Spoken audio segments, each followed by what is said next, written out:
Gwalior range के IG Arvind Saxena ने गुना जिले का दौरा किया और पुलिस अधिकारियों की एक महत्वपूर्ण बैठक ली। उन्होंने कैंट थाने का निरीक्षण भी किया है। आईजी ने गुना एसपी एमएस सोनी की प्रशंसा करते हुए उन्हें ऊर्जावान बताया। उन्होंने कहा कि एसपी सोनी के नेतृत्व में गुना में अपराधियों पर नकेल कसी जा रही है। सक्सेना ने माइक्रो बीट सिस्टम को पुलिसिंग को नई ऊंचाइयों तक ले जाने और इसे और प्रभावी बनाने पर जोर दिया। इस सिस्टम के तहत हिस्ट्री शीटर्स और अपराधियों पर नकेल कसने के लिए कॉलोनियों के गार्डों को भी जागरूक किया जाएगा। उन्होंने गुना शहर में माइक्रोबीट सिस्टम संभालने वाले 3 एसआई को कानून की पूरी जानकारी से परिपूर्ण करने के निर्देश दिए, क्योंकि जब बीट मजबूत होगी तो पूरा सिस्टम मजबूत होगा। पुलिस मुख्यालय की भी मंशा है कि बीट में शामिल सब इंस्पेक्टर से लेकर कांस्टेबल तक को बीएनएस का पूरा ज्ञान हो। आईजी सक्सेना ने गुना पुलिस की कार्यप्रणाली की सराहना की और उन्हें बेहतर परफॉर्मेंस के लिए प्रोत्साहित करते हुए पुलिसकर्मियों में जोश भरा। उन्होंने कैंट थाने में साफ सफाई और व्यवस्थित रिकॉर्ड की विशेष रूप से प्रशंसा की। जिन बिंदुओं पर सुधार की ज़रूरत थी उनकी प्रशंसा करते हुए कहा कि पहले दिए गए निर्देशों पर अमल किया जा रहा है और रिकॉर्ड का अच्छा रखरखाव है।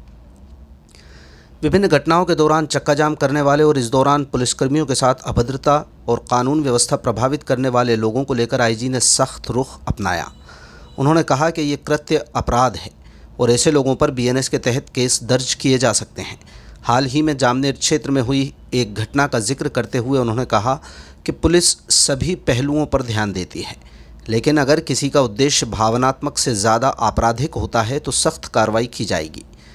आईजी ने अपने गुना दौरे का मकसद स्थानीय अधिकारियों से कार्यप्रणाली की जानकारी लेना बताया। उन्होंने कहा कि 1 जुलाई 2024 से लागू बीएनएस से संबंधित बिंदुओं, पुलिस मुख्यालय से जारी परिपत्र, खासकर 105 और 188 के प्रावधानों और धारा 37 के तहत गिरफ्तार व्यक्तियों की जानकारी संबंधी बोर्ड पर चर्चा की गई। साथ ही 3 और 7 वर्ष तक सज़ा वाले प्रकरणों में जांच की प्रगति का जायज़ा लिया। उन्होंने गुना के कामकाज पर संतोष जताया। आईजी सक्सेना ने लोगों से यातायात और किराएदारों की जानकारी देने संबंधी मामलों पर पुलिस का सहयोग करने का भी आह्वान किया है। उनको यदि अचीव कर लेते जहाँ कांस्टेबल से लेकर सब इंस्पेक्टर तक पूरी जानकारी रहेगी तो वो थाने को बहुत अच्छी तरीके से मदद कर पाएंगे। थाने की मैंने जो साफ़ सफाई भी देखी, थाने के अभिलेखों का भी पूरा अवलोकन किया और बाकी जो माल खाना है उसका भी पूरा अवलोकन किया, जो रिकॉर्ड को रखा गया उसका भी अवलोकन किया गया। तो साफ़ सफाई से सभी चीज़ें मेंटेन की गई हैं और कुछ बिंदुओं पे जो सुधार की आवश्यकता है तो ऐसी मेरी आशा है कि जो एसपी साहब हैं उनके नेतृत्व में और सीएसपी के नेतृत्व में इसमें ये सुधार जो हैं वो अच्छी तरीके से हो जाएंगे और काफ़ी इसमें मेरे को लगा सेटिस्फैक्ट्रीली इसको इन लोगों ने जो लास्ट टाइम में इंस्ट्रक्शन दिया था उसको इम्प्लीमेंट किया है और अच्छा रखरखाव जो है अभिलेखों का पाया गया।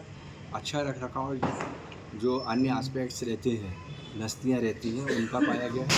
तो कुल मिला के समग्र रूप से सभी लोग बहुत मेहनत से काम कर रहे हैं। मेरे को एसपी साहब ने अवगत कराया कि विभिन्न प्रकार के जो ओकेजन्स थे अभी त्योहारों के और इसके अलावा अन्य लॉ एंड ऑर्डर ड्यूटीज़ के, उसको काफ़ी मेहनत से सभी ने पूरा किया और मैंने एक ही संदेश सभी को दिया है कि सबको टीम स्पिरिट से काम करना है और माइक्रो बीट सिस्टम से जहाँ कांस्टेबल से लेकर हमारे बीट प्रभारी हैं उनको इतना अच्छा थाने को मजबूत बनाना है कि यहाँ की जो पुलिसिंग हो प्रोफेशनल दृष्टि से बहुत परफेक्ट हो।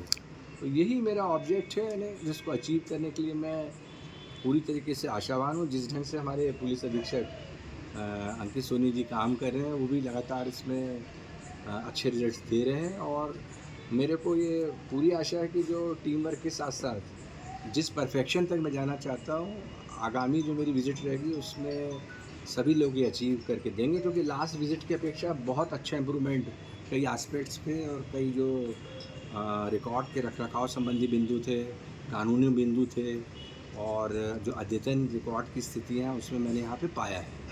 सर तो किन चीज़ों पे आपकी चर्चा? मेरा जो उद्देश्य था इस थाने को विज़िट करने का था उसमें जो मैं कांस्टेबल से लेके जो हमारे निरीक्षक प्रभारी हैं उनसे कुछ जानकारी लेना चाहता था कि किस प्रकार से वो थाने में अपनी कार्यप्रणाली का संचालन कर रहे हैं। तो नेचुरली जैसा कि सभी को विदित है कि 1 जुलाई 2024 से बीएनएसएस और भारतीय साक्ष्य अधिनियम जो है वो लागू किए गए हैं। तो उनमें जो बिंदु हैं प्रमुख उनके विषय में पुलिस मुख्यालय के द्वारा काफ़ी विस्तृत परिपत्र जारी करे गए हैं कि किस प्रकार से हमें विशेषकर BNSS में प्रक्रिया अपनानी हो, चाहे वो प्रक्रिया हमारी रिकॉर्डिंग की हो, वीडियो रिकॉर्डिंग की, जिसमें 105 BNSS 185 BNSS वगैरह रहती हैं, जिसमें जब्तियों के संबंध में रिकॉर्डिंग वगैरह के प्रावधान हैं। इसके अतिरिक्त चाहे वो 37 BNSS का बोर्ड हो, जिसमें गिरफ्तारशुदा व्यक्तियों की पूरे डिस्क्रिप्शन डले रहते हैं। फिर इसके अलावा चाहे ऐसे विषय हों जिसमें 3 वर्ष से अधिक की सज़ा और 7 वर्ष तक की सज़ा तक के संबंध में जो ऐसे प्रकरण हैं जिसमें जांच का प्रावधान है 14 दिवस में राजपत्रित अधिकारी की सहमति से, उसमें कैसे परफॉर्मेंस है। तो सारे विषय में मैंने कॉन्स्टेबल से लेकर निरीक्षक तक चर्चा की, उनके मूवमेंट्स के बारे में जानना चाहा कि जो ऑब्जर्वेशन और इन्फॉर्मेशन नोटबुक मेंटेन कर रहे हैं उसमें वो किस प्रकार से जानकारियों को लिख रहे हैं। इन्फॉर्मेशन नोटबुक में तो काफ़ी कुछ चीज़ें क्लियर रहती हैं, मालूम रहता है कि किस बीट में कितने बदमाश हैं, कितने निगरानी बदमाश हैं, कितने प्रमुख वाणिज्यिक संस्थान हैं या अन्य प्रमुख संस्थान हैं, शैक्षणिक संस्थान हैं, बैंक हैं। लेकिन ऑब्जर्वेशन जो प्रक्रिया रहती है वो हमारे कर्मचारी और अधिकारी की स्किल्स को प्रदर्शित करती है कि किस प्रकार से वो पुलिसिंग के दौरान भ्रमण करके ऑब्जर्व करता है कि कौन सी ऐसी संदिग्ध गतिविधियाँ हो रही हैं जिसको वो उसमें नोट करे, ऑब्जर्वेशन नोट में थाना प्रभारी को पूरा उस विषय में अवगत कराए। तो काफ़ी विस्तृत चर्चा हुई और इसमें मैंने माल खाने का भी निरीक्षण किया। इसके अलावा जो केस डायरी वगैरह है उनमें कथन किस प्रकार से ले रहे हैं, क्या डिस्क्रिप्शन लिख रहे हैं, अपराध रजिस्टर का भी मैंने अवलोकन किया, इसमें जब्ती माल रजिस्टर का भी अवलोकन किया, तैनाती रजिस्टर का भी मैंने अवलोकन किया। CCTNS के आरक्षक से चर्चा करके मैंने कुछ अपराधों के बारे में जानकारी निकलवाई। तो काफ़ी एस्पेक्ट्स पर जो है काफ़ी सेटिस्फैक्ट्री और संतोषजनक कार्य था। और जहाँ तक मैंने यहाँ पे ये देखा कि जिस बिंदुओं पर थोड़ा सुधार की आवश्यकता है उसमें ये बताया गया है कि जो माइक्रोबीट सिस्टम है इसको परफेक्टली लागू करना है।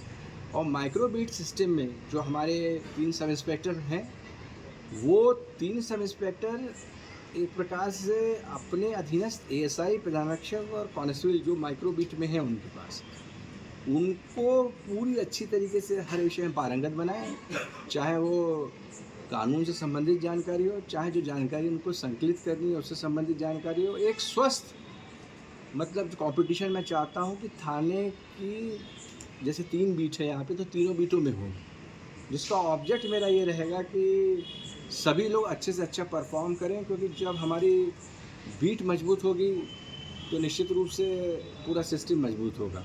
और माइक्रो बीट सिस्टम क्या है, उसमें जैसे बीट प्रभारी अगर उपनिरीक्षक है तो नीचे जो कांस्टेबल तक पूरा ज्ञान होना चाहिए, तभी माइक्रो बीट सिस्टम का उद्देश्य पूरा हो जाएगा, जो कि पुलिस मुख्यालय की मंशा है।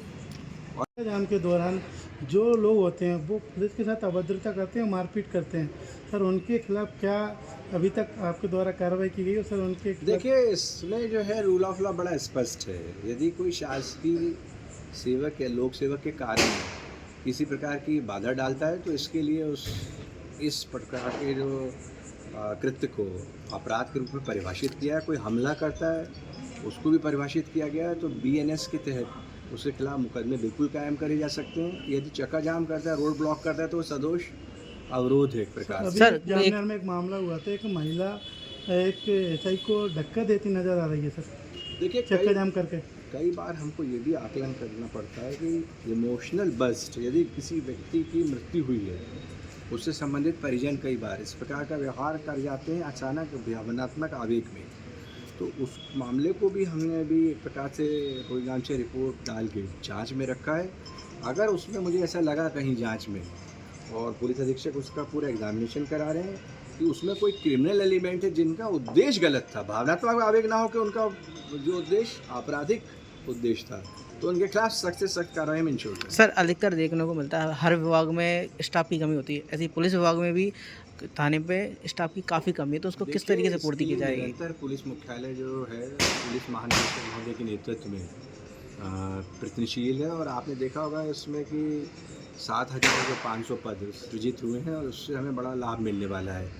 इसके अलावा और भी पद जो हैं सब इंस्पेक्टर के, इसके अलावा टेक्निकल स्टाफ के, ये भी सब सृजित हो रहे हैं। तो आगे हमें समय में आप काफ़ी मतलब ये देखेंगे कि स्टाफ की जो है वो पूर्ति होगी, और बहुत अच्छी तरीके से उसमें नया स्टाफ आके जो नए रूल ऑफ लॉज हैं उसमें काम करें। सर एक चीज़ अपराधों को रोकने के लिए सर क्या पुलिस नई पर योजना बनाई गई सर है? पुलिस पर अधिकतर देखने को मिलता है आरोप, वर्दी पर दाग लग देते हैं, जैसे कभी किसी आरोपी की कस्टडी में मौत हो जाती है। गुना में भी अभी कई पुलिसकर्मी थे, उन पर भी अभी मेरा जेल ये गए। कहना है कि कई बार जो ऐसे इंसिडेंट होते हैं तो उसके लिए जो रूल ऑफ लॉ में प्रोसीजर्स हैं, उसमें अगर कोई कस्टोडियल डेथ होती है तो उसमें जो माननीय न्यायिक दंडाधिकारी हैं वो उसकी जांच करते हैं। वो अपने आप में निश्चित रूप से स्वतंत्र एजेंसी होते हैं, जिसमें वो पुलिस के रोल को पूरी तरीके से अच्छी तरीके से उसकी प्रोब करते हैं, उसकी इंक्वायरी करते हैं। और इसके अतिरिक्त ऐसा पक्ष जो पीड़ित पक्ष है उसको भी पूरी तरीके से उसमें सुना जाता है।